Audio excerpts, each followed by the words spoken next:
always kind of taken everything that I get into to a bit of an extreme, whether that be sort of building BMXs, building sort of minis, into golfs, the Euro scene and stuff, and then into the drifting scene. I'm just very passionate about things like that. Put my head down and suddenly we're here 10 years later. In 2004 we actually started the business Driftworks Limited based on a need for the scene to buy parts that were largely Japanese parts. And there was not really a lot available, so myself and James, my business partner, we decided to start Driftworks Limited.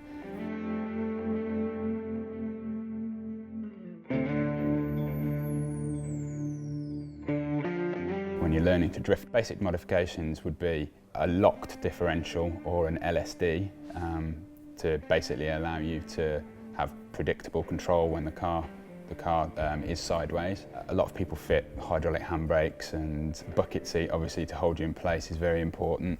Suspension setup's important as well. But one of the least important things, at least initially, when you're learning to drift is power. A lot of people make the mistake of going for huge power, and actually it just hides bad driving basically. A 200SX, for example, is 200 horsepower. That's more than enough to learn the basic skills of drifting.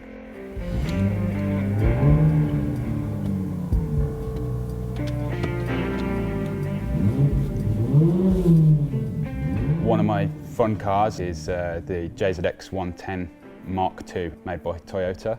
It's a genuine IRV manual car. It's got a GTX 3076R turbo on it, on a 6-boost manifold, and a few other bits thrown into the mix, and it's running 565 horsepower. It literally has no power at all until about 4,500 RPM, and then it all comes on instantly. So that's a lot of fun to drive.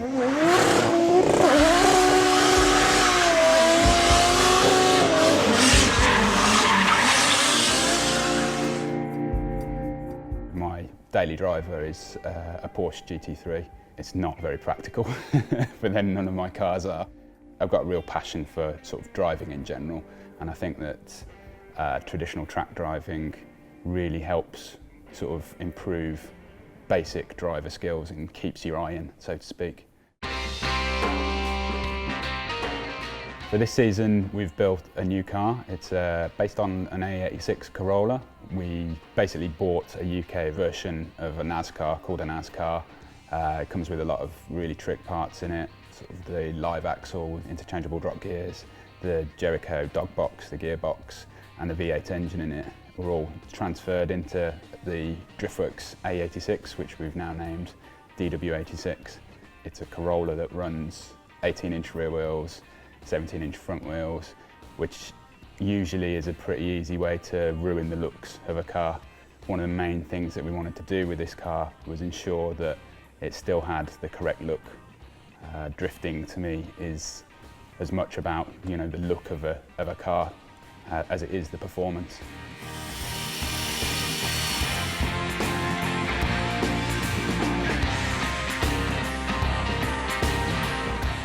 A lot of work's gone into getting the balance right of the car. The weight distribution is key. An A86 is traditionally a very light drift car, as obviously has a lot of huge components in it. The axle itself weighs a great deal. The engine weighs quite a lot.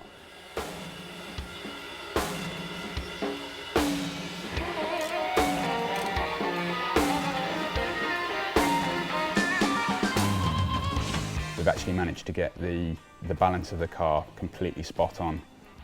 With the driver sitting in it, it has perfect 50-50 weight distribution forward and aft and left and right. And combined with the short wheelbase of the car, it actually makes it a very snappy car to drive, very tractive. We've done a lot of work to get as much traction as possible.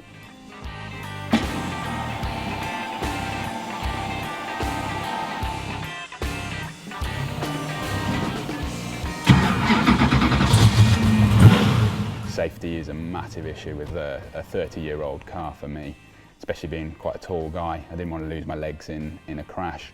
We had Nixon Motorsport build the cage for us, which is a T45 cage with NASCAR style door bars, giving us a bit more room if there is a side impact. The end result kind of, in my opinion, speaks for itself. I'm really, really happy with it.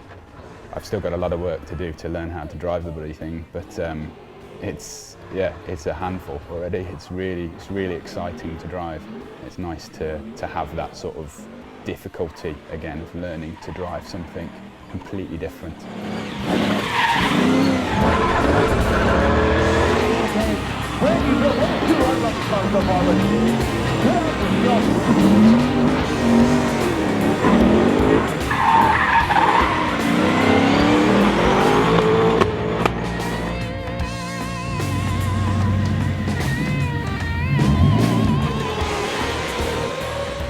Half the issue is with all the extreme cars that we've built and I've driven, you get used to them. So to get to the next level and have that same level of excitement, you have to do something even more stupid and even more extreme the next time.